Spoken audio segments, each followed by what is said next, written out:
안녕하십니까, 권순장의 브릿지 권순장입니다. 요즘 최근에 이렇게 보면 일본 네. 은행 이야기를 다른 채널은 많이 안 하거든요, 사실.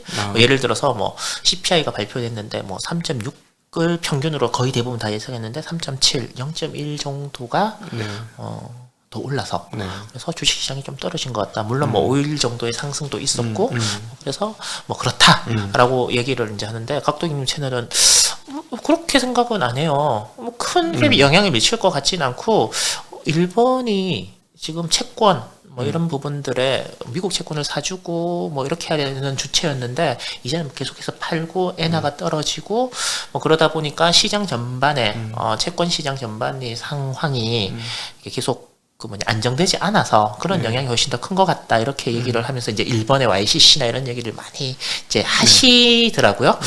다른 채널에 비해서 일본 은행의 움직임이나 아니면 일본의 상황에 대해서 더 많이 이야기하시는 부분들은 왜 그러신지. 근데 그 결과적으로는 어떻게 보이세요? 저는 사실 저게 그렇게 큰 차이인가? 그러니까 물론 이제 상황을 보고 그렇게 이야기하면 되는데, 이 채권이라는 걸 저희가 잘 접할 일이 사실 개인이 잘 없잖아요. 개인이 잘 없기 때문에 그런가? 잘 모르겠다. 약간 왜냐하면 CPI가 그러니까 예상보다 조금 올라서 주식이 떨어졌어 이러면 뭐야? 직관적이잖아요. 그냥 그런 것보다. 근데 그 연유를 찾아야죠. 우리 한 발 더 들어가는 거죠. 네네. 우리 중도매 채널이니까.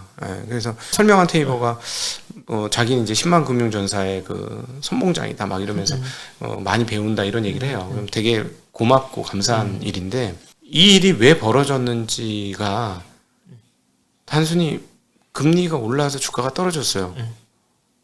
그런 말 누구나 하죠. 예, 그건 전달이에요. 네. 그건 기자가 전달하는 거예요, 뉴스를. 우리 같은 투자자들은 그 이유가 왜 그렇게 됐는지 연원을 찾아야 되죠. 그래서 이거의 뿌리 줄기를 찾아서 근원으로 찾아가면 방향성이라는 게 나올 거거든요. 그럼 이 방향성이 어떻게 흘러갈 건지는 알아야죠. 그러면 이걸 거슬러 올라가면 어떤 결과 나오냐면, 말씀하셨던 엔화가 중요한 이유는 중요한 미국 국채의 매수자이기 때문인데, 엔화가 흔들리면서 미국 국채의 매수자로서의 주의가 흔들렸다.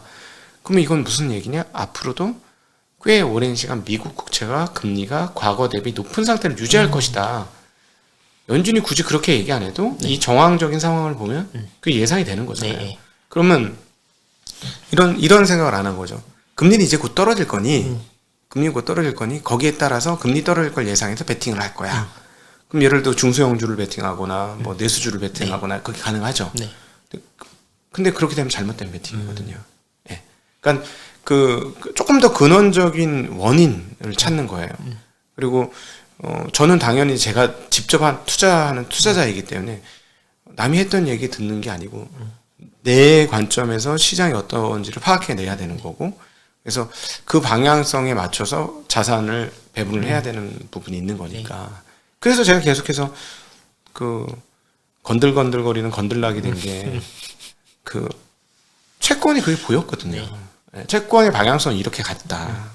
그리고 이제 최근에는 이제 점도표가 5.1%니까 5% 수준의 10% 금리, 10년물 금리는 과한 거다라는 얘기를 또 하게 되는 거고.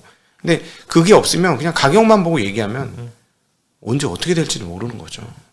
근데 최근에 미국 국채 금리 그렇지 않아도 여쭤보려고 그랬는데, 이제 5%대 4.8% 이상은 과한 거다. 왜냐하면 내년 내후년 이 점도표를 보면 5.1 이 정도 왔다 갔다 하는 이 상황에서 그 후에는 3%대 초반이라 그래요. 그러니까 그건 과하다라고 했는데, 최근 들어서 부쩍 5% 이상의 국채 금리를 이야기하시는 분들이 많이 계시거든요. 그거는 그냥 시장 상황이 이제 4% 후반 5% 깨려고 그러니까 거기에 편성을 했다고 보시는 건가요? 아니면 그분들의 논리는 어떤 건가요? 아마 서머스나 이런 분들은 지금 경기가 너무 과열됐다고 보는 걸 거예요. 경기가 실제로 과열된 거고, 사실 이코노미스트가 최근에 주가 빠졌으니까 자기가 맞췄다 이렇게 얘기하면 정말 웃기는 얘기예요. 장단금리 역전 때문에, 장단금리 이제 역전 30bp로 줄어들었어요. 그럼 장단금리 역전이 다시 회복되면 경기가 바로 좋아지나? 아니거든요. 그러니까 우리가 경기를 볼 때 상직선에서 보는 게 되게 중요해요. 근데 대부분 자기가 과거에 머릿속에 넣어둔 데이터와 메모리를 가지고 그걸 관습적으로 그 구도를 그대로 그냥 공식 때려 네. 박듯이 때려 박는 거예요. 그러면 경기가 잘 안 읽어지는 거죠. 왜냐하면 뇌는 그게 편해요. 기억하고 있으면 그대로 끄집어서 쓰기만 하면 되니까.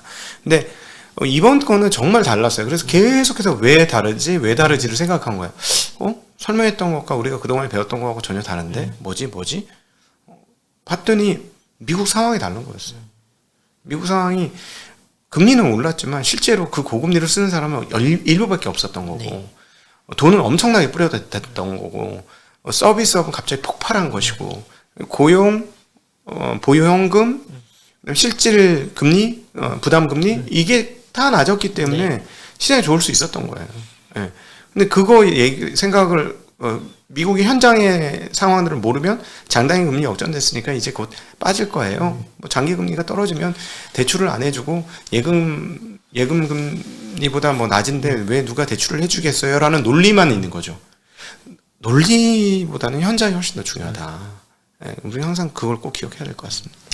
그리고 최근에 뭐 한국은행 총재가 뭐 지금 외국에서 뭐 인터뷰나 이렇게 하면서 이야기했던 것들이 요즘 또 회자가 되고 있던데, 미국의 이제 금리는 거의 뭐 최종, 네. 그러니까 뭐 오를 만큼 거의 다 오른 것 같고, 그래서 뭐 우리나라 환율도 그냥 이 상태에서 크게 더 이상 뭐 튀거나 그렇게 할 것 같지는 않은데, 다만 유가가 네.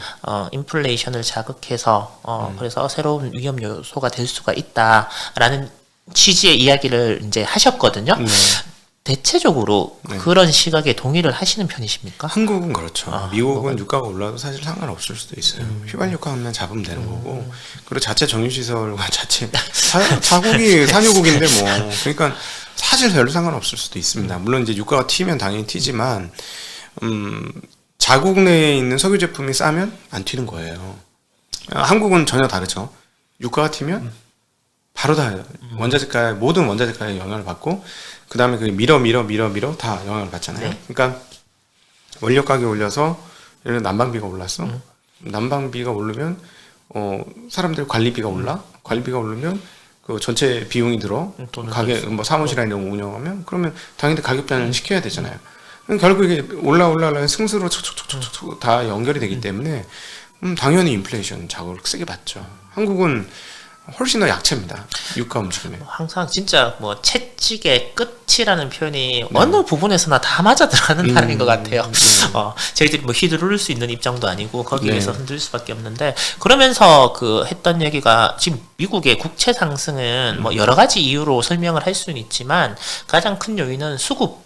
네. 그러니까 미국은 많이 찍어내고 네. 일본이랑 중국은 옛날만큼 못 사주거나 아니면 오히려 팔아야 되는 이 상황 때문에 이제 금리가 많이 튀는 것 같은데, 자기도 좀 잘 모르겠는 게 한 달 전부터 급격하게 이렇게 오르는 이유에 대해서는 네. 아직도 조금 미스테리하다. 네. 좀 자기도 정확하게 그 부분 잘 모르겠다 이런 얘기를 하셨거든요. 이찬영 총재가? 예. 네. 근데 각국님께서는 뭐 그러니까 네. 왜 한 달 전부터 시작을 해서 이렇게 그 10년물 국채금리가 이렇게 많이 변동을 하고 있는지에 대해서 한번 고민해 보신 적이 있습니까? 아니 그러니까 그 버티던 애들이 깨진 거예요. 그러니까는 채권 시장이 자기네가 옳다고 생각하고 연준이 틀렸을 거야라는 생각을 계속 하고 있었고 뭐 연준 과거에도 실패를 많이 했는데 이러고 있었다가 9월달 FOMC 딱 그 시점이군요. FOMC 끝나고 점도표가 2024년 5.1%딱 찍히니까 그리고 그 주변의 여러 가지 경제 지표들이 빵빵 터지는데 실제로 금리를 높인 상태로 유지해도 아무 문제가 없는 정도의 경제 지표가 나오니 깜짝 놀란 거죠.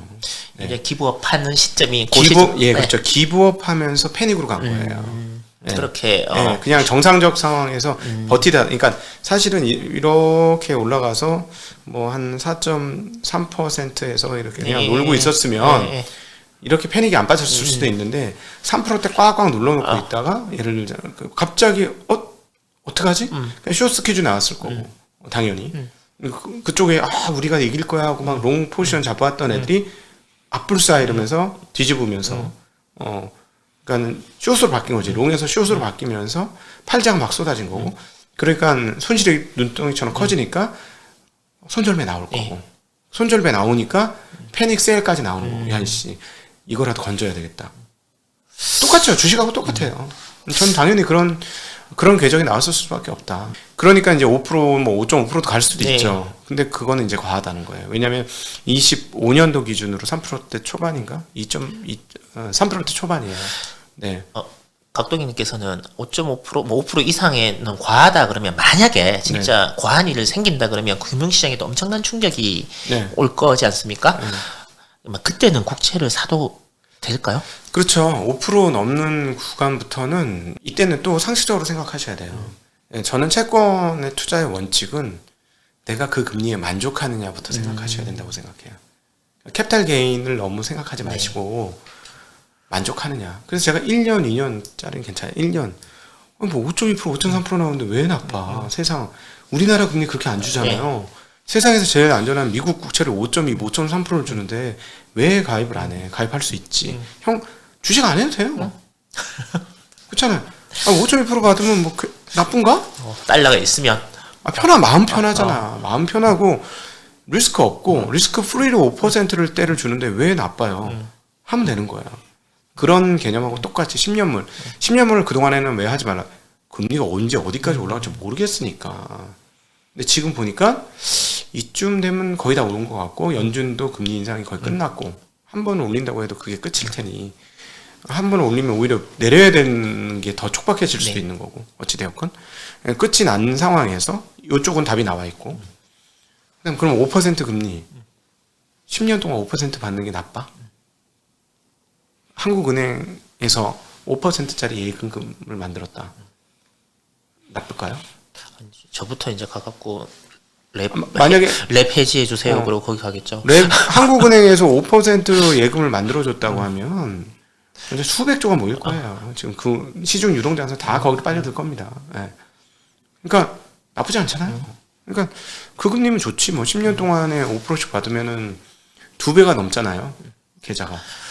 근데 만약에 그거는 굉장히 좋은데 주식 시장에는 네. 굉장히 나쁘죠. 굉장히 큰 악재 아닙니까? 악재요.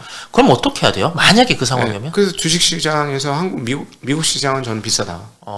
그런 측면에 분명히 비싸다. 왜냐면 이제 소위 말하는 이제 채권 매력이 더 커진 거예요. 채권 매력이 뭐 10년물 10% 이상의 이런 상황이면 그러니까 주식 시장이 호쾌하게 갈 수가 없는 거예요. 이제부터는 이미 작년에 그 어떤 금융 완화적인 것 때문에 오른 거고, 그러면 이제부터는 뭐 명확하지. 실적이 금리를 이기는 회사만 가는 거예요. 자, 그럼 엔비디아. 그 실적이 금리를 이길까요? 그 실적의 금리를. 그거는 영업이익률을 보시면 되죠. 시중금리가 5%, 6%, 7%다. 우리 그 모기지로 하죠. 7.4, 7.6%. 네, 그래, 8이라고 쳐. 그럼 영업이익률이 8% 훨씬 이상 나와야 될 거 아니에요. 그죠? 이거 저거 차포 띄워야 되니까. 순이익률이 10% 이상 나오면 뭐 그거는 괜찮겠죠. 근데 그 엔비디아는 훨씬 높게 나와요. 훨씬 높죠. 훨씬 높고 내년까지 이어져? 이어져. 그러면 그 현재 비싸? 그거 이제 따져야죠. 그래서 저는 안 하겠다는 거예요. 현재 비싸. 그럼 안 해. 근데 현재 안 비싸. 오케이, 콜. 이렇게 되는 거죠. 그렇게 봤을 때 현재 안 비싼 회사가 미국 회사에서 잘 안 보이신다는 거죠. 아니 이제 전체 시장은 전부 다 비싸고요. 근데 이제 그 예를 들어서 미국의 평균 PER 배수가 17배잖아요. 그러면 대략 그거를 따져보면 지금 시중 금리하고 따져보면 9% 정도 영업 이익률 나와주면 되잖아요. 근데 그 회사가 한 20% 나와. 그러면 한 2배 줘도 되잖아요. 34배 뭐 이렇게 줘도 되는데 얘는 28배야. 접근 가능하죠. 그러면 가능하다. 네, 그건 접근 가능한 얘기예요. 알겠습니다. 그리고 그 한국은행 총재 뭐 이야기가 나왔으니까 최근에 우리나라 가계부채에 대해서 본인은 이제 가계부채를 안정화시키고 아니면 최종적으로 뭐 GDP 100% 이하로 떨어뜨리는 걸 이제 뭐 목표로 하고 뭐 그런 이야기를 이제 하신 것 같은데 걱정을 되게 많이 하시다가 올해 초까지는 이제는 조금 뭐 걱정을 덜 해도 되는 뭐 잘 마무리될 수 있을 것 같다라고 이제 말씀을 하신 것 같더라고요. 그거는 그냥 립 서비스라고 생각을 하십니까? 아니면 실제로 위험한 상황을 조금 넘겼다라고 생각을 하십니까? 각도있는 개인적인 생각을 여쭤보는 겁니다. 그 바로 직전에 보면은 한국은행 재밌었던 장면이 한국은행 총재가 나와서 적격담보대출 확대라는 걸 합니다. 그러니까 새마을금고라든가 제2, 제3금융권에 이 갖고 있는 재산 중에 뭐를 한국은행이 담보로 인정해줘서 돈을 빌려줄 것이냐. 적격담보의 그 범위를 넓혀줬어요. 돈을 더 쉽게 빌려줄 수 있도록. 네. 근데 그때 저는 되게 재미났었던 그 시츄에이션이 하는 총재가 이렇게 사람들 앉아있는데 제일 이쪽에 구석탱이 네. 앉아있습니다. 그리고 모두 발언하고 떠요.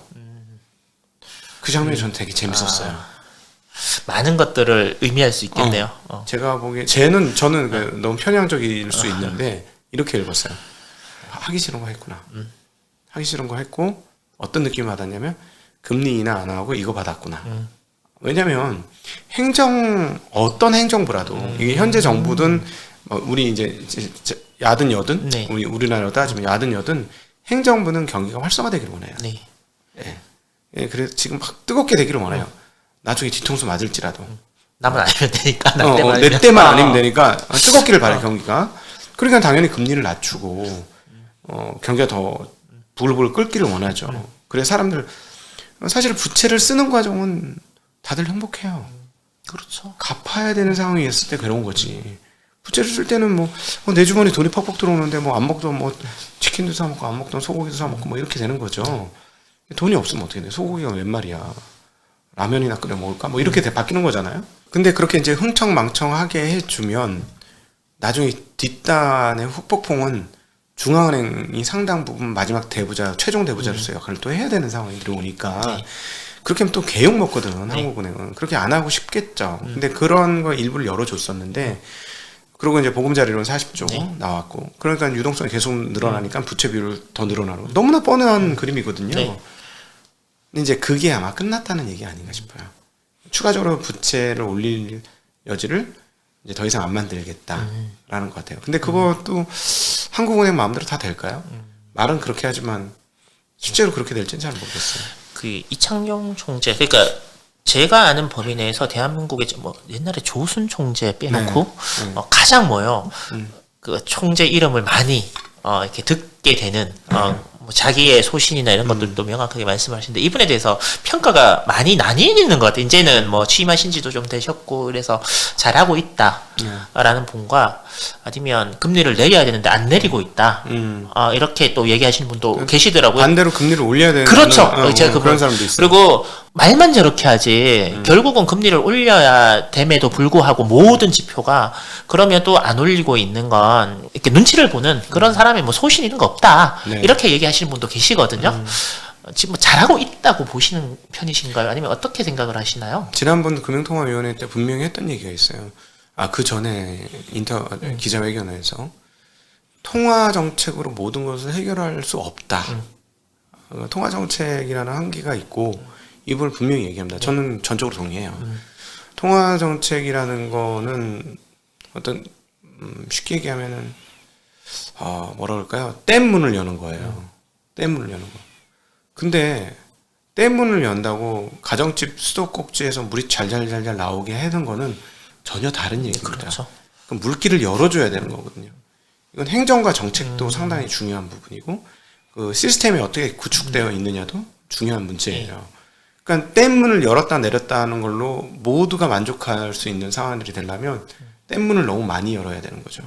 근데 그러다가 어느 날 탕수가 오는 거죠. 다 잠겨요. 다 같이 죽어요. 그렇게 할 수 없는 거예요.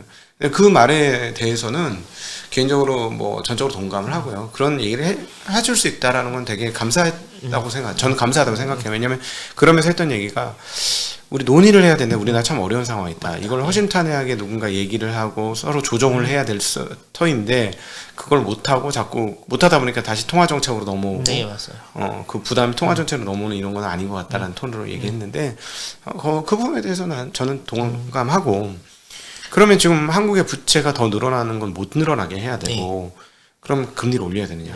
여기서 제가 보기엔 금리 올리면 자영업자를 다 죽어요. 이미 죽고 있지만 더 죽어요. 더 빠른 속도로. 그런 상황이고 그럼 금리를 내리냐? 그럼 또 부채 올라갈 것 같은데 사실은 금리가 조금 낮죠? 미국 기준으로 보면. 많이 낮죠. 미국에 비하면. 그러니까 한두 번 정도 더 올리는 것도 나쁘진 않은 것 같아요. 제가 보기에는 원칙적으로는. 근데 현실적으로 그렇게 올렸을 때 얼마나 많은 사람들이 빠른 속도로 무너질까. 근데 여기서 가장 안타까운 게 뭐냐면 작년 연말에서 연초 집값이 좀 급하게 떨어졌어요. IMF 때보다 거의 더 빠른 속도? 비슷해. 그런 속도로 집값이 떨어졌으니까 좀 문제가 되긴 했어요. 그걸 그대로 놔두면 더 일파만파 문제가 있을 수도 있었는데 그럼에도 불구하고 가격 하락을 막는 거는 오케이. 가격을 올리는 건 아니었거든. 왜냐하면 가격이 중요한 게 아니라 제가 계속 얘기하지만 제가 요즘 부동산 얘기 시작한 거는 레버리지와 그 금융의 문제이기 때문에 얘기 시작했는데 부채 비율이 더 올라가면 위험은 더 커지는 거예요. 근데 위험이 더 커졌어요. 지금. 그래서 지금 해결하려면 경제 성장이 굉장히 많이 돼야 됩니다. 그러니까 사실 모든 게 반도체에 달렸다. 돌고 돌아 또 반도체예요? 반도체 모든 게 달렸다. 아니 지금. 부동산 얘기하다가 결국 반도체가 잘 돼야 된다는 그럼요. 지금 AI, 엔비디아 너무 잘 돼야 돼. 엔비디아 잘 돼야 되고. 제가 가죽 잠바 입고 왔지 않습니까? 잘 될 겁니다. 네. AI 너무 잘 돼야 되고, 챗 GPT고 뭐 달리고 뭐고 이런 거 다 잘 돼야 돼. 지금 안 그래 가지고 나라가 지금 이 위기 상황을 어떻게 돌파할까 너무 걱정인 거죠. 잘 돼야 됩니다. 지금 경제가 성장하면 거기서 나오는 예를 들어 세금과 이런 걸로 회복이 돼요. 부채 비율도 낮출 수도 있고 개인들도 빚을 갚을 수가 있고 소득이 확보가 되니까 그러니까 그게 진짜 지금 필요한 상황이에요.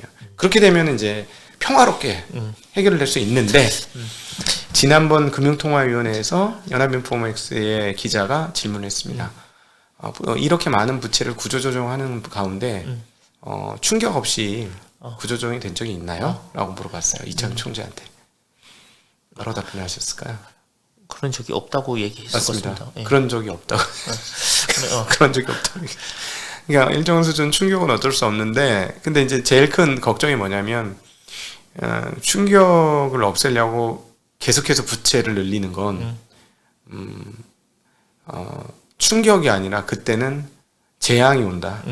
재앙. 근데 점차 재앙을 향해서 걸어가고 있는 것들이 보이니 좀 안타깝다.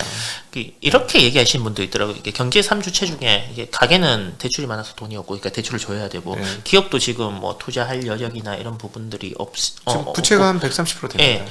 그렇고 그렇게 되면 이 세 주체 중에 정부라도 돈을 많이 풀어야 되는데 지금 여건이 그럴 여건도 아니고. 아니 정부는 돈 풀어야죠. 풀어야 되는데 이 세 개의 주체가 다 지금 돈을 많이 이제 못 푸는 이런 상황으로 는 거 아니에요. 특히 정부도 지금 그 재정이나 이런 부분에 빵꾸 나는 부분에 대해서 더 이상 이렇게 우리가 마음대로 재정을 쓰거나 그렇게 하지는 않겠다라는 톤으로 이야기를 하고 있으니 아까 말씀하신 이게 경제 회복이나 이런 것들이 쉽지 않을 거다. 세금 거둘 자신이 없어서 그렇죠. 결국 세금 거둘 자신이 없어서 그런 거예요. 왜냐면 부채라는 건 결국은 비용이고 대출 부채 그러니까 채권 발행은 부채를 짓는 건데 부채 발행의 능력은 결국 그 소득 수준에서 결정되는 건데 정부 입장에서의 소득은 세금인 거잖아요. 세금을 얼마나 걷어들일 수 있느냐. 이거를 안 하고 싶으니까 이것도 안 하는 거예요. 쓰는 것도 안 하겠다. 근데 합리적이긴 한데요. 지금은 써야 되죠. 지금 써서 지금 무너지고 있는 사람들은 좀 도와줘야 되고 버틸 수 있게 좀 도와주고 시간의 여력을 좀 줘야 되고 하는 거죠. 그게 부동산 쪽은 아니라는 말씀이신 거죠? 부동산은 부채잖아요. 거기다 부채를 더 올리게 해주는 거잖아요. 빚을 더 지게 해주는 거잖아요. 근데 그건 했단 말이에요. 그건 기가 찬 거예요. 아니 빚은 더 지게 하면서 시간적 공간을 마련해주는 행동은 왜 안 했느냐. 근데 이제 부동산은 제가 이제 그 여야를 막론하고 모두가 잘못했어요. 지금 이 부동산 부채가 늘어나는 건 이번 정부, 전 정부, 전전 정부, 전전 정부까지 쫙 이어집니다. 일관성 있네요. 네, 일관성 있게 쫙 이어진 거라서 여야를 막론하고 다 늘린 거예요. 네, 그래서 이게 누적이 되는데 누군가는 이거를 이제 결단을 해야 되는데, 근데 지금 조금 안타까웠던 건 뭐냐, 부채 비율이 낮지 않은데도 결단을 하지 못하는 게 안타까운 거죠. 네. 알겠습니다. 여러분은 지금까지 부동산의 비전문가이신 각도기님의 이야기를 부동산 얘기한 게 아닙니다. 금융 얘기한 거예요. 네. 그래서 제가 이걸 한번 여쭤보고 싶어서. 진짜 제 개인적으로 총선 끝나고 한 1년 그 상간에 내년입니다. 내년 총선 끝나 1년 상간에 왠지 부동산에서 큰 위기가 올 것 같다. 리만처럼 제 개인적으로 그렇게 생각을 해요. 그러면 어떤 투자 아니면 그 사전에 어떤 지표를 보고 나는 한국을 떠나야 되겠다. 아니면 나는 이쪽으로 이때는 이렇게 해야 되겠지 라고 저한테 만약에 조언을 해주신다면 이런 지표를 한번 보시고 그때 이렇게 그래도 투자를 하셔야 되니까 이렇게 투자를 한번 하세요라고 조언을 해주신다면 어떻게 해주시겠습니까? 반도체가 좋아지겠죠. 반도체. 반도체가 좋아지니까 위기까지 올까? 뭐 이런 생각이 들고요. 예. 예, 그러니까 이쪽이 좀 경색이 되더라도 다른 쪽이 좋아지면, 그러니까 GDP 총량이 늘어나면 이쪽에서 까먹는 거가 보전이 되니까 그 버무려지면서 조금 충격을 덜하게 할 겁니다. 그걸 간절히 바라는 거고요. 일단 금리가 문제가 되겠죠. 금리가 튈 겁니다. 그리고 이제 그 국가적 차원에서의 위기가 되려면 국채 공사채 금리가 튈 거예요. 예, 그러니까는 뭐냐면은 기준금리를 올려서 튀는 게 아니고 그냥 튈 겁니다. 예, 시중에서. 왜냐면 채권 발행이 많아진다거나 얘네가 채권 발행을 많이 할 거야라고 생각하면 투자자들의 생각이 바뀌는 거예요. 그럼 파는 거죠. 네. 갖고 있는 것도 파는 거예요. 그럼 갖고 있는 거 팔고 물량 공급해 팔아야 될 게 또 쏟아져. 그러니까 자금 조달할 채권이 또 쏟아져. 그럼 채권이 발행 쪽에서도 늘고 유통 쪽에서도 늘고 그럼 같이 늘면 금리는 당연히 오르겠죠. 모두가 내놓으려고 팔려고만 하니까 가격이 떨어지는 거예요. 금리가 올라가는 거고. 그렇게 되면은 이제 문제가 되는 건데, 제일 걱정인 게 이제 보증채들이 손실과 대손충당을 계속해서 해야 되는 상황이고, 아마 23년도와 24년, 25년까지도 이게 이어질 가능성이 매우 높기 때문에, 그리고 또 갑자기 총선 이후에는 규모가 갑자기 커질 수도 있어서 브릿지롤이라든가 본 PF 쪽에서 문제가 생길 가능성이 있으니까 그렇게 돼서 갑자기 늘리게 되면 채권을 훨씬 더 많이 발행해야 되고, 근데 이제 감당할 수 있으면은 채권 금리가 안 튈 거예요. 이 좋은 금리로 뭐 공사채가 나왔네 하지 뭐 얘네 망할 일이 없으니까 이렇게 했는데 이렇게 하는 게 정상인데, 너무 채권 발행 많은데 금리 이 정도 줬는데 옛날에 레고랜드 같은 일이 또 벌어질 수도 있는 거 아니야? 라고 이제 투자자들 생각하기 시작하면 채권을 기피하게 되죠. 금리가 튈 거예요. 그럼 이제 조달이 안 되면 위기가 오는 겁니다. 알겠습니다. 그러면 금리가 튀는지 이런 것들을 한번 살펴봐야 될 것 같아요. 이게 마지막 질문으로 좀 재밌게 한번 해보려고. 그러니까 재밌는 게 아니라 그냥 약간 넌센스 그러니까 오지마 제 개인적인 편향이나 이런 걸 떠나서 각도기님이 예전에 하신 말씀 이런 것들을 종합해봐서, 그러니까 미국 국채가 5% 오르는 게 더 무서운 건지, 우리나라 가계부채의 위험성이 이제 대두되는 그런 것들이 더 무서운 건지, 아니면 내년에 트럼프가 재선이 되는 게 더 무서운 일인 건지, 이게 만약 세 가지가 다 오면 어떻게 되는 건지. 저는 2번이 제일 무섭고요. 2번. 1번은 지금 미국 경기가 안 죽어서 5%가 갈 수도 있어요. 그러니까 미국 경기 그 고용이 상당히 활성화되어 있고, 그러니까 소득이 있는 중에 금리가 오르는 거는 견딥니다. 직장을 잃었는데 금리가 오른다고 생각해 보세요. 이제 난파 당하는 거거든요. 근데 한국은 직장이 있는데 감당을 못하는 금리가 온 거예요. 확 와닿네요. 네. 직장을 다녀도 3잡 안 하면 이걸 생활이 안 되는 거야. 투잡해서도 안 되는 상황이 오기 시작하는 거잖아요. 본업으로 하면 진짜 완전히 뭐 수도사처럼 생활해야 돼. 콩나물하고 밥만 먹고. 그럼 콩나물 값도 오르겠다 맞죠? 북한 분들처럼 바짝 말라갖고 살면 이제 생존하게 되지만 그 외에 어떠한 삶도 삶의 필요 조건도 충분시키지 못하는 그런 삶을 살면 이제 부채를 갚겠지. 그러지 않으면 이제 점점 그러니까 두 번째 문제가 제일 오히려 걱정되고, 트럼프가 됐을 때 뭐가 좋을지 잘 모르겠어요. 왜냐면은 분명히 법인세는 안 올릴 거거든요. 근데 민주당 정부 되면 법인세 이번에 올릴 겁니다. 그러면 어떤 식으로, 물론 이제 하원에서 거부를 하겠습니다만은 어떤 식으로 올릴 거기 때문에 그런 식이 되면은 이제 주식시장 입장에서는 별로 썩 좋지는 않을 거예요. 트럼프가 되면 어찌됐든 그 2차 전기 자동차에 관련된 회사들은 무조건 안 좋을 것 같다는 생각이 확 들더라고요. 근데 이제 법안이 통과된 거에 대해서는 이제 건드리지 못하지만 추가적으로 완화적인 것이나 이런 것들은 못 오기 때문에, 그리고 심리적으로 그렇게 다들 생각하고 있으니까 충격은 좀 올 거고, 결국 그거를 이제 기술력으로 돌파해야 되고, 그런 측면에서 이제 테슬라의 지금 전략인 마진을 포기하고 대수를 늘리겠다라는 전략은 저는 맞다고 생각해요. 알겠습니다. 테슬라 차 가격 많이 떨어졌던데 속 좀 쓰리시겠습니다. 이거 팔아갖고 이번에 큰 차로 바꿨어야 되는데 같은 가격에. 저도 그때 팔았어야 됐어요. 네네. 같이 우리 차 팔아갖고. 진짜 안타깝네요. 알겠습니다. 이렇게 못해. 그러니까. 귀찮아서 못했어, 사실은. 알아보고 전화하고 누구한테 하는 게 참 한 번은 뭐지 그 있잖아요 뭐 하래요.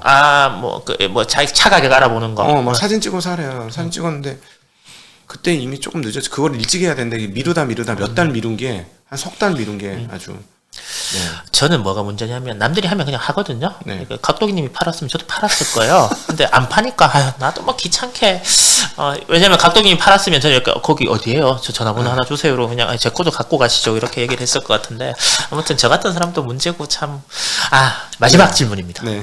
지금 수익률이 어찌됐던 막 잘 가고 있다가 많이 깨졌잖아요. 남은 올해 네. 이렇게 수익률을 뭐 회복하려고 하는 뭐 보관 아니면 방안 계획 뭐 이런 것들이 있으신지. 뭐 계속 진행되고 있는 거죠. 다음번 2600에서는 더 달라질 겁니다. 더 수익률은 더 아마 고양이 될 것이라고 확신하고 왜냐하면 계속 그 작업을 하잖아요. 수익 난 거는 조금 덜어내고 아직 안 올라오는데 앞으로 올 가능성이 높은 것들은 또 편입을 해주고 이 작업들은 끊임없이 계속 해주는 작업이기 때문에 시간은 우리 편이고 시간이 지나면 시장과 이렇게 괴리는 계속해서 벌어질 것이고 지금도 이미 벌어져 있긴 해요. 네. 떨어졌지만 시장보다는 좀 물론 코스닥보다 못했지만은 예 그래서 뭐 저는 이제 느긋하게 좀 생각을 가지시면 되고 이제 역시나 복리는 계좌가 두세 배 이상 커져야 복리가 나온다. 그러니까 깔짝깔짝한 뭐 10% 20%에서는 복리 얘기는 뭐 웃기는 얘기고 계좌가 한 200~300% 정도 수익이 나면 그때부터는 복리를 확실히 느낄 건데 그때까지는 좀 느긋하게 있어야 되는 수밖에 없다라고 생각합니다. 알겠습니다. 계절이 일교차가 되게 심하고 그렇죠. 이제 좀 쌀쌀하다는 생각도 많이 듭니다. 각도님도 건강 유의하시고요. 네. 여기 시청해주시는 저희 이제 10만 금융전사가 아니라 이제 막 17만 17만 금융전사. 아니 10만이면 충분합니다. 10만 나머지 7만 가라 그럴까 그러면? 아니 그거 아니고 그거는 이제 또 구경하시는 분도 계셔야죠. 현장에 뛰는 사람 10만. 네. 알겠습니다. 어차피 뭐 17만 정도 됐는데 뭐 한 3만 정도 돼서 20만 되면 좋잖아요. 뭐 언젠가는 되겠죠. 아니, 요즘에 조금 알아봐 주시는 것 같아서 다른 데는 다 어렵대요. 다 빠진대요. 네. 구독 취소를 누르는 거예요? 안 문대요 잘. 근데 저희는 항상 꾸준하시더라고요. 그러니까 그 저건 있어요. 그러니까 그 인기 가수는 못됐지만 예를 들자면 저 사람 노래 구수하게 해. 라는 인정은 받은 것 같아서 네. 한 곡만 뜬 가수가 되면 안 됩니다. 뭐 잊혀진 계절처럼 10월 달만 되면 나가서 잊혀진 계절 부르고 그걸로 1년 먹고 살고 이러면 특정인을 비하하거나 이런 건 전혀 아니고요. 요즘 이런 말 하기도 되게 조심스러운데 그렇게만 안 되고 그냥 꾸준히 그냥 한 100곡 안에 꾸준하게 이렇게 노래를 넣을 수 있는 그런 채널이 앞으로도 될 수 있도록 저도 노력하고 하겠습니다. 건강 잘 챙기시고요. 다음에 또 만나 뵙겠습니다. 고맙습니다.